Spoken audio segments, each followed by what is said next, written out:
प्रिय विद्यार्थियों, नमस्कार, आदाब। तीसरे सप्ताह के अंतर्गत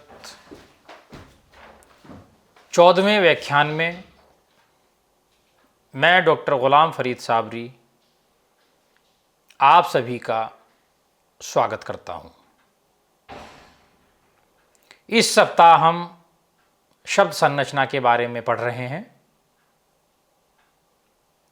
पिछले व्याख्यान में हमने स्वर संधि के भेदों में गुण संधि, अयादि संधि और यण संधि द्वारा शब्द निर्माण के बारे में जानकारी प्राप्त करते हुए देखा कि किस प्रकार ये संधियां शब्द निर्माण में अपनी भूमिका निभाती हैं। इस क्रम को आगे बढ़ाते हुए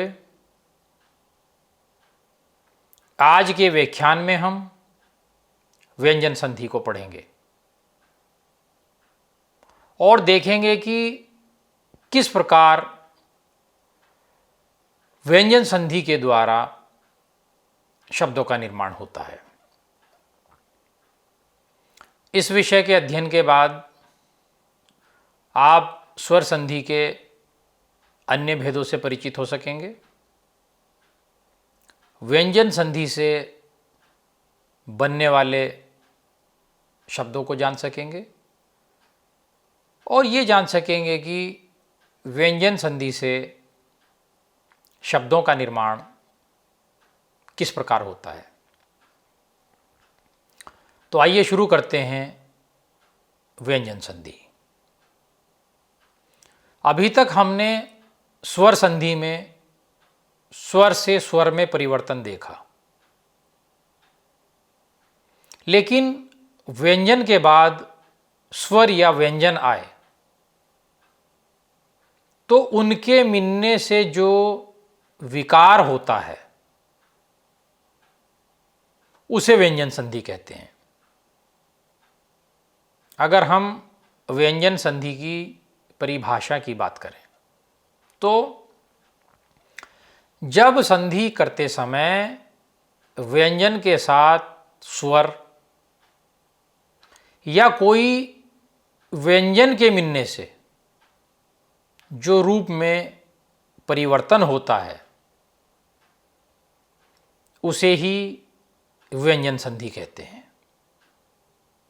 यानी जब दो वर्णों में संधि होती है तो उनमें से पहला यदि व्यंजन होता है और दूसरा स्वर या व्यंजन होता है तो वहां पर व्यंजन संधि होगी।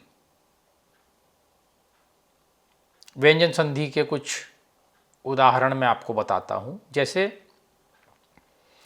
दिक् प्लस अंबर, दिगंबर।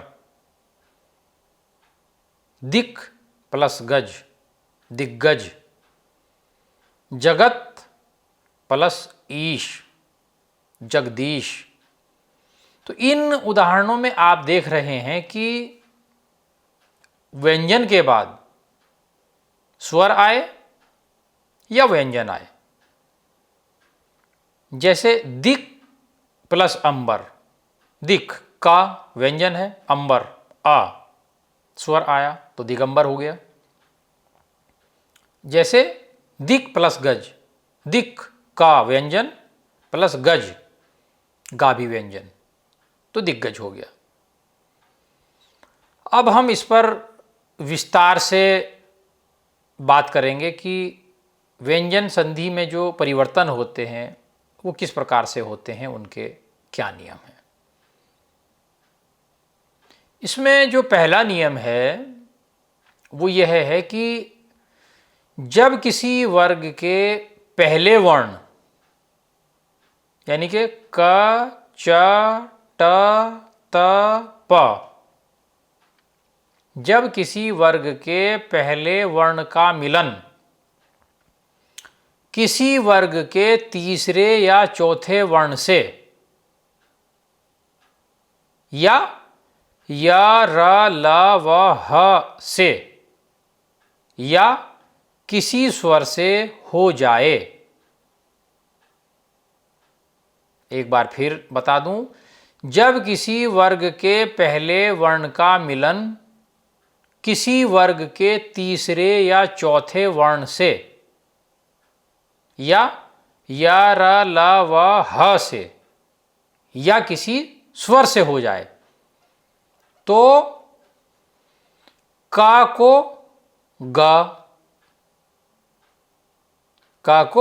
ग में, चा को जा में, टा को डा में, ता को दा में और पा को बा में बदल दिया जाता है।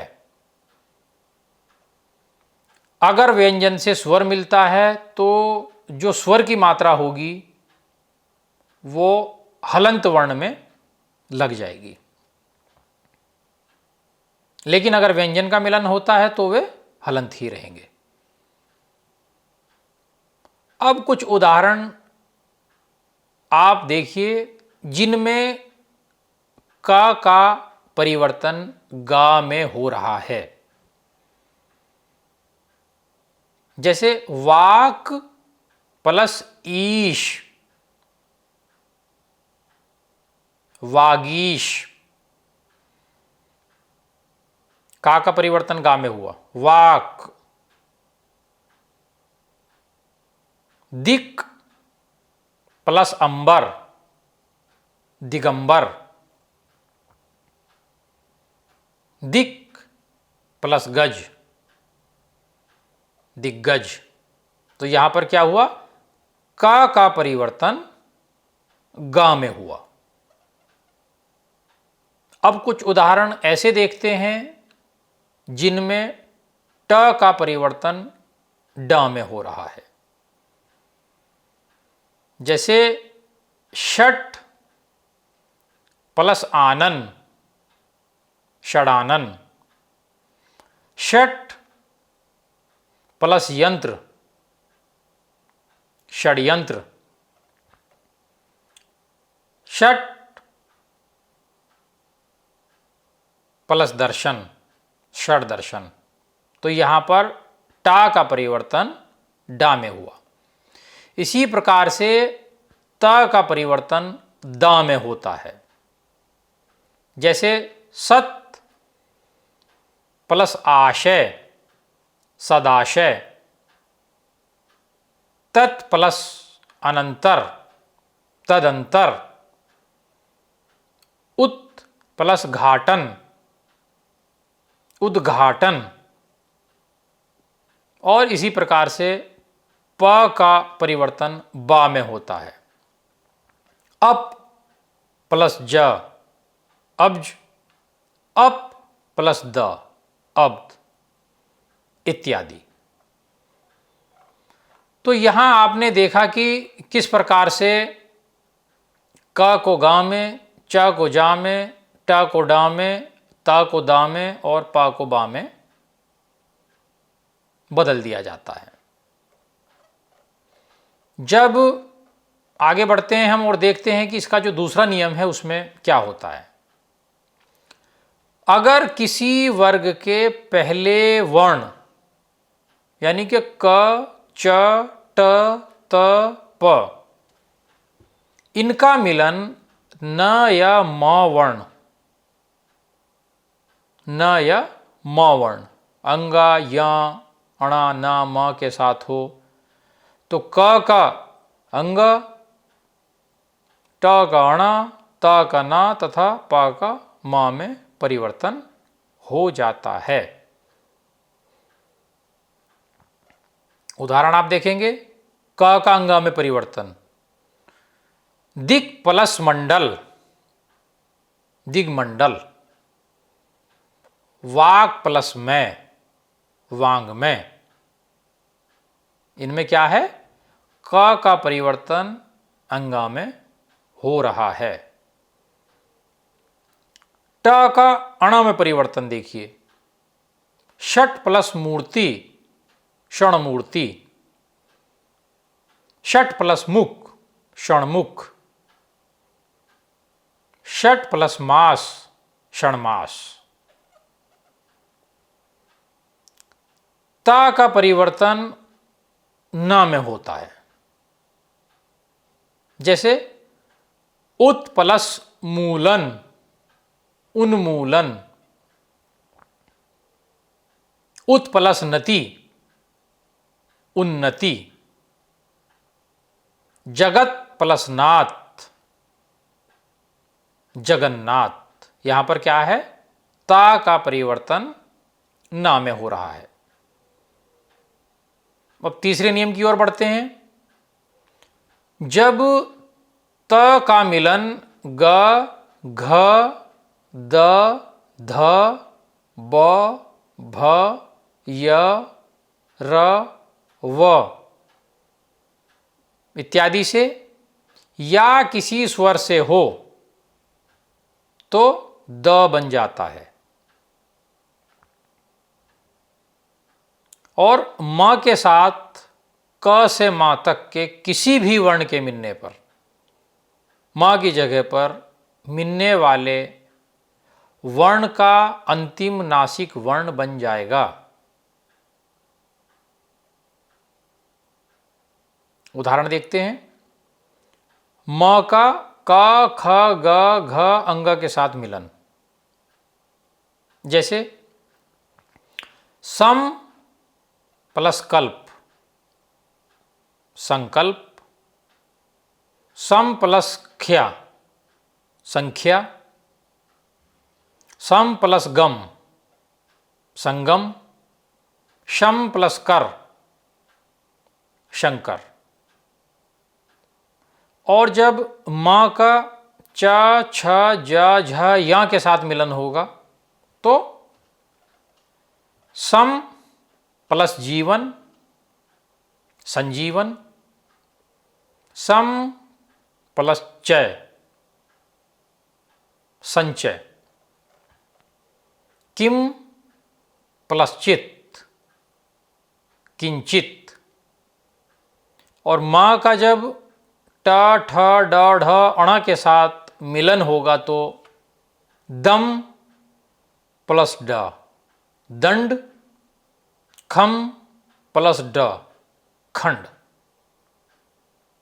और म का जब त, थ, द, ध, न के साथ मिलन होगा तो सम प्लस देह संदेह, सम प्लस तोष संतोष, किम प्लस नर किन्नर। और मां का जब प, फ, ब, भ, म के साथ मिलन होगा तो सम प्लस पूर्ण संपूर्ण, सम प्लस भव संभव। और इनके अलावा जब त का ग, घ, ध, द, ब, भ, य, र, व के साथ मिलन होगा तो जगत प्लस ईश जगदीश, भगवत प्लस भक्ति भगवत भक्ति, तत् प्लस रूप तद्रूप, सत प्लस भावना सद्भावना। अब देखते हैं नियम 4। ता से परे च या छ होने पर, च, ज या झ होने पर, ज, ट या ठ होने पर, ट, ड या ढ होने पर, ड और ल होने पर ल बन जाता है। म के साथ य, र, ल, व, श, श, स, ह में से किसी भी वर्ण का मिलन होने पर मां की जगह पर अनुस्वार ही लगता है। उदाहरण देखेंगे आप। सम प्लस वत समवत, तत् प्लस टीका, तट्टिका। उत प्लस डयन, उड्डयन। सम प्लस शय, संशय। इसमें किस प्रकार से परिवर्तन हो रहा है आप देख रहे हैं,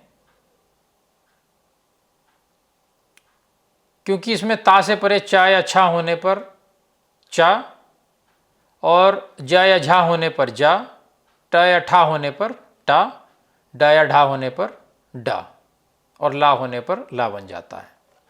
तो सम प्लस वत संवत, तत् प्लस टीका तट्टिका, उत प्लस डयन उड्डयन, सम प्लस शय संशय हो जाता है।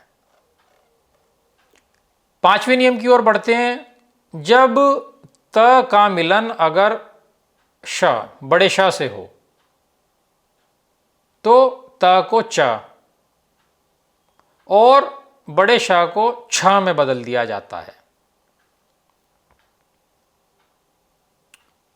और जब त या दा के साथ च या छा का मिलन होता है तो त या दा की जगह पर चा बन जाता है। इसका उदाहरण देखते हैं। उत प्लस शिष्ट, उच्छिष्ट। शरत प्लस चंद्र, शरत चंद्र। उत प्लस छिन्न, उत्छिन्न। उत प्लस चारण, उच्चारण। ता का परिवर्तन चा में आप देख रहे हैं कि किस प्रकार से ता का परिवर्तन चा में हो रहा है। जब हम इसका नियम 6 देखते हैं तो नियम 6 में है कि जब ता का मिलन ह से हो, ता का मिलन ह से हो तो ता को दा और ह को धा में बदल दिया जाता है। जब ता का मिलन ह से हो तो ता को दा में और ह को धा में बदल दिया जाता है। त या द के साथ ज या झ का मिलन होता है तब ता या दा की जगह पर जा बन जाता है। इसके कुछ उदाहरण देखें। उत प्लस हरण, उद्धरण। तत् प्लस हित, तद्धित। सत प्लस जन, सज्जन। जगत प्लस जीवन, जगत जीवन। वृहत प्लस झंकार, व्रज झंकार। उत प्लस हार, उद्धार। नियम 7 में स्वर के बाद अगर छ वर्ण आ जाए तो छ से पहले च वर्ण बढ़ा दिया जाता है। स्वर के बाद अगर छ वर्ण आ जाए तो छ से पहले च वर्ण बढ़ा दिया जाता है।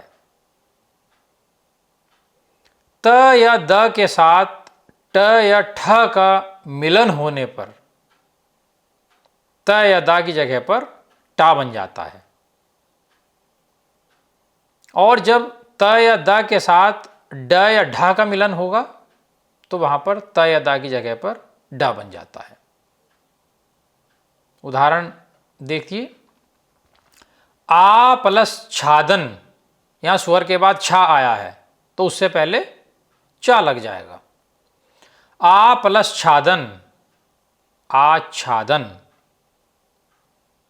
संधि प्लस छेद, संधिच्छेद। स्व प्लस छंद, स्वच्छंद। यहां पर छा से पहले चा बढ़ गया है। नियम 8 देखिए। अगर मां के बाद क से लेकर म तक कोई व्यंजन हो, अगर म के बाद क से लेकर म तक कोई व्यंजन हो तो म अनुस्वार में बदल जाता है। त या द के साथ जब ल का मिलन होता है तब त या द की जगह पर ल बन जाता है। जैसे मैं आपको बताऊं, तत् प्लस लीन तल्लीन, विद्युत प्लस लेखा विद्युल्लेखा, किम प्लस चित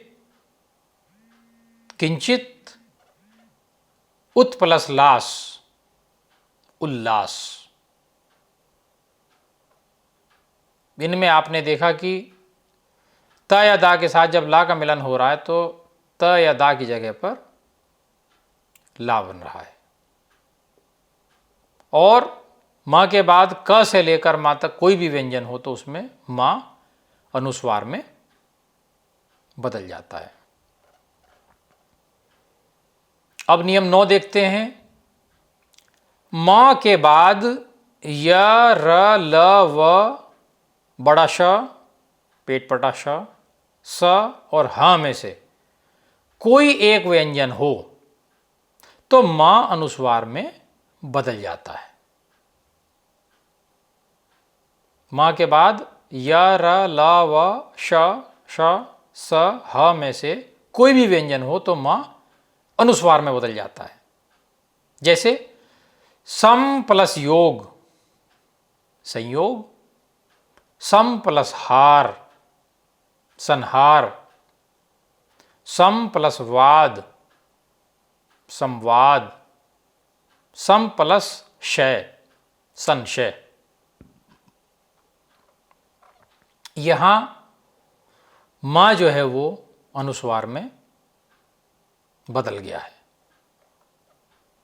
10वां नियम देखते हैं। रीरी के बाद न तथा इनके बीच में चाहे स्वर, का वर्ग, पा वर्ग, अनुस्वार, य, व, ह आए तो न का अणा हो जाता है। का वर्ग, पा वर्ग, अनुस्वार, या, व, ह आएगा तो न का अणा हो जाएगा। जैसे भुष प्लस अन भूषण, भुष प्लस अन भूषण, शा में परिवर्तन हो गया इसका। इसी प्रकार यदि किसी शब्द का पहला वर्ण सा हो तथा उसके पहले अ या आ के अलावा कोई दूसरा स्वर आए तो स के स्थान पर श हो जाता है, पेट पटा श हो जाता है। फिर मैं आपको बताऊं, यदि किसी शब्द का पहला वर्ण स हो, छोटा सा, तथा उसके पहले अ या आ के अतिरिक्त कोई दूसरा स्वर आए तो सा के स्थान पर श हो जाता है। जैसे सु प्लस सुप्ति सुषुप्ति, सा के स्थान पर पेट पटा श हो गया। सु प्लस सुप्ति सुषुप्ति, नी प्लस सिद्ध निषिद्ध, यहां सा का परिवर्तन पेट पटा शा में हो गया है। नियम 12 है कि यौगिक शब्दों के अंत में यदि प्रथम शब्द का अंतिम वर्ण ना हो तो उसका लोप हो जाता है। यौगिक शब्दों के अंत में यदि प्रथम शब्द का अंतिम वर्ण ना हो तो उसका लोप हो जाता है। जैसे हस्तिन प्लस दंत हस्ति दंत, प्राणिन प्लस मात्र प्राणी मात्र, राजन प्लस आज्ञा राजाज्ञा। इनमें आप देख रहे हैं कि जो ना ध्वनि है उसका लोप हो गया है। 13वां और अंतिम नियम है, जब श के बाद पेट पटा श के बाद त या था रहे तो ता के बदले टा और था के बदले ठा हो जाता है। जब पेट पटा श के बाद त या थ रहे तो ता के बदले टा और था के बदले ठा हो जाता है। जैसे शिश प्लस ता हो जाएगा शिष्ट, पेट पटा शाह की जगह टा हो गया है। और प्रश प्लस था हो जाएगा पृष्ठ। तो मुझे आशा है कि आज के इस व्याख्यान के माध्यम से आपको व्यंजन संबंधी जो भी संधियां बनती हैं उनके सारे नियमों की विस्तृत जानकारी प्राप्त हुई होगी। साथ ही आप व्यंजन संधि से जो शब्द बनते हैं, जो शब्द निर्माण होता है, उसके नियमों से परिचित हुए होंगे। अब मैं व्याख्यान संख्या 13 पर आधारित प्रश्नों के उत्तर आपको बताता हूँ।